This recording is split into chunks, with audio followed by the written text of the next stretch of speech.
What are your feelings about hellfire and brimstone preaching?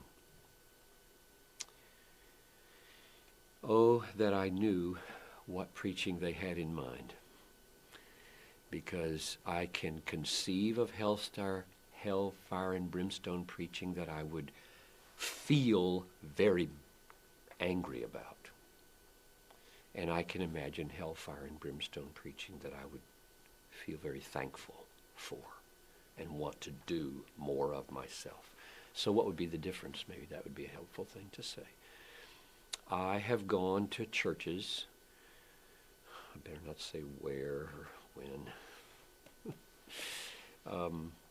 There aren't many of them left, I don't think, or maybe there are more than I know, where the pastor spoke of hell with a couple of things. One, as though it didn't really reflect the majestic glory of God and his justice, but was just vindictive. And two, as though there were no grief in it for the loss of human beings who go there. Paul said, my heart's desire and prayer to God for them is that they might be saved. He said that about the Jews on whom the hardening of God had come. And he himself said, I wish I could be damned in your place. The flavor of that was missing.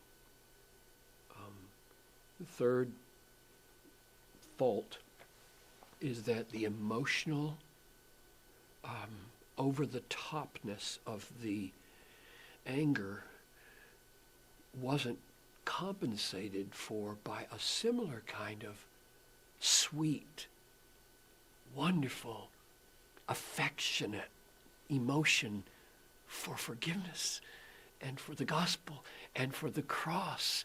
You got the impression this man's not well. He's imbalanced in a real unhealthy way. He seems really mad at sinners and not thankful that he was saved. There doesn't seem to be the broken-hearted, and I should be there. And so a tenderness towards those who are on their way there. The kind of thing that needs to happen is we do need to talk about hell. We do need to warn people about hell. We do need to show that God is a God of justice. If we only talk about soft things and light things and tender things because they are more compelling in certain people's minds, we will distort the gospel, which is so horrible, you can't account for it any other way. The atonement will vanish where hell vanishes, because Christ bore the wrath of hell at the cross. And if you don't believe in hell, you got to turn the cross into something else, and it usually becomes sentimental. And so hellfire preaching is necessary for the sake of the gospel and the glory of God.